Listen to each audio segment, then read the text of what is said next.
Ohio gozaimasu. I was noticing that I was a little loud in some of the other beginnings, and so I thought, let's bring it down a little bit. But it's September, and even though it's the 12th of September, and even though it's not the beginning of the year, it's kids are going back to school. Not all kids, but kids are going back to school. So I was thinking, this is the last of the COVID hair.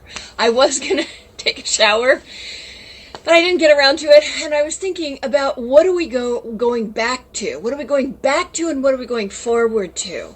And I have been saying in and out that we could create what we're going forward into. Like, I was thinking how many hours people have spent over the centuries and eons doing their hair. How many hours have we spent collectively as a species doing our hair? Maybe that's something we don't have to go back to. But I don't know, maybe it's a pleasure, and maybe it's fun, and maybe it's creative, and so I don't know. It's for me, it's like tends to be a later concern. But after this being the end and the beginning, the alpha and the omega, the infinity sign, okay, that we will go forward to, I don't know, having a more tame hairdo, but let's keep the wildlife. And the wildlife has a bunch of layered meanings. Anyway, I was thinking a lot about, if anybody saw the story that we ran, we're doing Heartburn today because I was in a Shakespeare retreat this past weekend over Labor Day weekend, and all kinds of things happened on there. I did teach, which I loved, and performed, and we did all kinds of singing and dancing, the whole kit and caboodle. Because here's the thing, you learn by doing. That's the fastest way to learn anything, is to learn by doing. And so that's why I give you the line of the week. The book, Botanical Shakespeare, is partially dedicated to Eloise Watt, who started the Shakespeare workout. And every week, Saturday mornings, we had to memorize 4 to 14 lines. And that seems like a lot, but honestly, if you want to keep your brain sharp going into the future, I'm saying one line, I'm being so easy on you, but also it's delicious to have these words in your mouth. So I was thinking, what should it be for today? Because it's the beginning of the learning year, summer we take off. I personally don't think you take any time off from learning, because learning is not hard, learning is not boring, learning is fun. And the Renaissance tenet was learning through delight. It can be delightful. Think of a great book that you read, and think of something that you took away from that. A lot of times we experience things, but we don't absorb them. That same teacher used to call me the sponge. And it's funny because the line that I love from Inherit the Wind is, this man would like the same privileges as a sponge. He would like to think. So learning promotes thinking, and thinking is a good thing, because I think we have a dearth of it in maybe our country, maybe the world, I don't know. So I bring Hannah on to think about your health a little bit, because if you're thinking about we compartmentalize, right? We go, oh, now I'm gonna work out all the time, and I'm gonna diet, and I'm gonna do this, and I'm gonna go to school, and I'm gonna do this, and we have a weird tendency of compartmentalizing things all the time, instead of like what your plate is supposed to be, all colors, a little bit of this, a little bit of that, a little bit of another. And so, and Shakespeare says, it's all one. The plate is round, unless you've gotten square plates from Pottery Barn or something. I don't know. But anyway, it's all one. It's an O. So, breathe and add your herbs to it. Look at I had to prune. Prune is a verb and a fruit.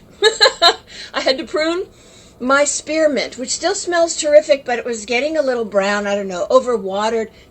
Maybe it missed me because I was away a little bit. And I have the peppermint, which peppermint is also, this is a little more sparse, but Peppermint maybe is good for going into the fall. People catch colds and it packs a punch, whereas spearmint is cooling and great for the summer. Peppermint has a little heat to it, as well as the mint thing. And the other thing is, I got all these things at the Vermont country stores where we were, because I love having Shakespeare all around me, and that's another way you can constantly engage with your world, with your mind and your body. So aloe, leaf, and mint. Mint is in Love's Labour's Lost. It's one of the places it is in. And aloe is in the poem Lover's Complaint, right? What else did I get? Wheat. Later this month, we are going to be, I haven't told him this, but our brilliant Nikki B, who does all the graphics for Botanical Shakespeare and is just fantastic, also does, or I'm going to have him do, the Duke of Burgundy speech, and we're going to talk about Shakespeare and science, because growing things is about science as well. So here we have wheat. And wheat has gotten a bad rap because of gluten and all that stuff, but there's lots and lots of things that wheat does. And it has these cute little sprigs of wheat at Scott Farm, where they also grow medlars, right? And you guys know what that is? It's on the cover of the book. Crabapple. I did a post of this, but anyway, we have done the cocktail of the month consistently throughout the summer. We will be doing it for September for the play. It's a learning play, Love's Labour's Lost, where they're all in school. So we'll have a Love's Labour's Lost cocktail. And hopefully, if I get my act in gear, Act 2, Act 3, we're going to do like I said, a recipe with the Shakespeare plants. And so I'm starting with crabapple because I don't think anybody comes across crabapple very often. Although we did find a bunch of crabapple trees when the book was just launching in Chicago. And so I was like foraging all these crabapples, from, I don't even know where we were. We just like pulled the car over and we were like, crabapples, and started picking them. And, anyway, stay tuned. We'll see if we and the line of the week is, there are 2. It's not 4 to 14 lines, but they're super easy, so you can get them. Oh, what learning is. So you get the chance to do the O, which the sound activates the head and the heart, the vagus nerve. Isn't that amazing that there is a nerve in the body that connects your brain and your body, your brain and your heart? Because the heart is sort of the second brain. This week I learned it has 600% more frequency than the brain, something like that. Heart Math Institute, I heard somebody quote that. And so breathe, crush and sniff, anchor in wisdom, anchor in healing, and learn your line of the week. Oh, what learning is. Because the nurse says that to Friar Lawrence when he's counseling Romeo. And, just quickly, sorry Hannah, Romeo and Juliet is such a great play for understanding the dangers of duality. And we are in a very dualistic society right now. And duality, understanding from a duality point of view, this or that, black or white, nobody wins. Nobody wins. And so she's saying, oh, this is what I'm learning from you, to think beyond these 2 poles. And the other one is Celia from As You Like It. And that is, your heart's desires be with you. And because we're doing Heartburn, so I thought, oh, your heart's desires be with you. Isn't that a much better thing to say than have a nice day? I used to end my letters with all happiness with an E on the end, because that's how the sonnet dedication, the sonnet publication of 1609, the dedication ends with all happiness.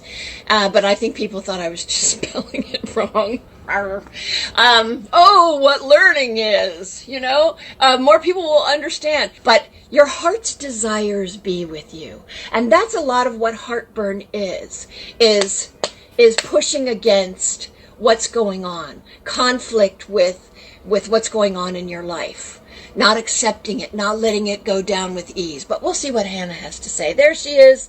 Yay. Hannah! Hello. Hello. Hi. Sorry about all the overplus of information this morning, this afternoon for you. I'm in New York, New York. Hannah is in Lincoln, Lincolnshire, and the amazing and sad thing is I'm going to be in London next week. I can't believe it because a lot of things have to happen before I fly, but I'm going to be there, and Hannah will not be with us, but we will be hopefully outside. We'll see how the technology works out. But anyway, how are you doing? Do you have any heartburn today? Fortunately, do you know, I have to say, touch woods. Where's some wood? There's some wood. I have never had heartburn, thank goodness. Right. But I know it's a very, very, very prevalent problem. So yeah, it would be good to share with people what they can do. I've only started to have it recently, and weirdly, at this Shakespeare retreat I was at, a number of people were talking about it and complaining about it, or, you know, mentioning this problem. And it always seemed like a TV thing, you know? It's like ads, and then people are like throwing chemicals at you to pills, take this, take that. Maybe Tums is for heartburn or something. I don't know what you guys have. I know it's always different. But, yeah, you don't think about something a lot of times until it's a problem for you. So, but you must have patients who come to you with, Hannah's a medical herbalist, if you haven't been following the bouncing ball along our last year and year plus. So, do you have patients that come to you with complaints of heartburn? Yeah, loads. And I think it's something that's kind of increasing more as years go by, really. And, you know, there are lots of drugs over here that GPs give out that, you know, can help people with heartburn. You know, and heartburn can be solvable, but it's one of those things that if you can try to sort of look to the root cause of the problem first, and then see if you can adapt what you're eating first, okay, and then use sort of drugs as a last resort, that can be really helpful, because it's a little bit like, you know, you're pouring water on the flames, but, you know, you've still got the oxygen there that's burning it. So yeah. So what kind of herbs are good for this sort of thing? Well, I thought I'd be a little bit contentious and start off by saying what things will kick it or can kick it off for people. Oh, that's a great idea. Yes. Because it is often caused by certain foods, and a lot of people find that certain foods are a trigger. So if you can try and take away or reduce the amount of foods that you're eating that are causing it, great. So stress can be a trigger, but then it's all the fun stuff: alcohol, sugar, fatty foods, rich foods, chocolate, coffee for some people, tea for some people, really acidic foods like tomatoes, citrus fruits can be a problem for some people. So it's a really good opportunity if it starts happening before you do anything else, before you run to the doctor or run and get some Gaviscon, as we've got over here. You know. And, you know, try and figure out, look at what you're eating and drinking and think, hang on a minute, is it happening after I've had my third cup of coffee? Or is it happening after I've had that, you know, that really greasy fry up? And maybe think, okay, maybe I need to kind of knock it on the head a bit. But then you can look to herbs. Okay. Well, I was noticing after I ate chicken, so I thought maybe I can't eat meat anymore. You know, I eat fish. It was weird. I mean, chicken's so benign. Yeah. Yeah. Was it fried or cooked in any certain way, or? No, I think it was just, I don't know, what do you call that? Oh, my cooking skills are coming out. It was just plain chicken. I don't know. Help, chicken cookers. You're a cook, aren't you, Hannah? I don't know, broiled? I think it was broiled. Anyway, it wasn't. It didn't have a crunchy skin. I do like fried chicken, but I hardly ever have it.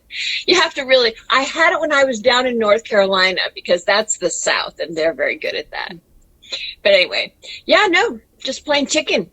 So I think, I think it is trigger foods for a lot of people, but otherwise, it's sort of a process of elimination, and that can be time consuming and, challenging, particularly if you're eating a combination of foods, I would think. Yeah, it can be. It's worth the effort. But then, certainly herbally, there are some really, really simple things that you can do. So have some chamomile tea in your kitchen cupboard. Right. Because if sipping on chamomile tea fairly regularly is probably the sort of first port of call and simplest thing that you can do, really. But then, you can also think about, is meadowsweet in Shakespeare? No. Nope. Sorry. There's another book called Meadowsweet. That's great. And leaves, so go ahead. I have a slightly flexible, let's say elastic view of the Shakespeare plant world. Sometimes I can get pedantic about it, but okay. But just chamomile is only in Shakespeare once. Falstaff says it, and it's such a great line. I've said before, the more you trod on it, the stronger it grows. The more it grows. So it's a great metaphor. Anyway, meadowsweet, what does meadowsweet do? So meadowsweet is really, really good for counterbalancing that gastric hyperacidity. It's got a lovely Latin name. Its Latin name is Filipendula, which sounds frightfully posh. Okay. But yeah, meadowsweet's lovely. It's this really gorgeous sort of fluffy wildflower that grows. It kind of likes to grow near lakes and riversides and that kind of thing, and sort of late July time. But yeah, it's one of those things. It looks like it's trying to be a pampas grass but failing. And it's gorgeous and it smells beautiful. But then what about mallow? I saw that you did a bunch of stuff on mallow. Hannah has a podcast called Edge of the Hedge, and she does walks if you happen to be in Lincoln, Lincolnshire. So what about mallow? Because it has that sort of, I don't know, what is it, gummy or thick part of it? Mucilage. Yeah, lovely word, mucilage. Sounds horrible, but it sounds sticky and slimy, doesn't it? And that's kind of what mucilages are. They're kind of sticky and slimy. So marshmallow or common mallow is basically it's cooling and it's soothing and it's moistening. So what it does when you drink it kind of helps to sort of coat and soothe the digestive tract and kind of take down that sensation of burning, really, which is lovely. So nice. And then aloe does a similar kind of thing, not so much with mucilages, but with but in that sort of, yay, there we go.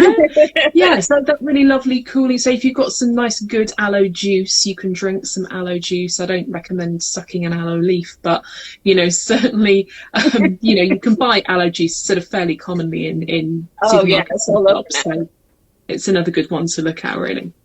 Great. Well, aloe, as I said, is in lover's complaint, and this can be certainly a heartburn, lends itself to the idea of lover's complaints as well. All right, fantastic. Anything else we should know about how to treat it? Chamomile tea, aloe juice, mallow and meadowsweet. Oh, okay. So this is a new thing. I want you to give me the line of the week, Hannah. Oh, what learning is? Come on, that's an easy one. Oh, what learning is? Yes. Oh, what learning is. And your heart's desire be with you. Your heart's desire be with you. Isn't that lovely? Your heart's desire be with you. I will be back next week from London, believe it or not. And I will be right back with the cards. Thank you. Great to see you, Hannah. Talk to you soon. Have fun in London. Bye.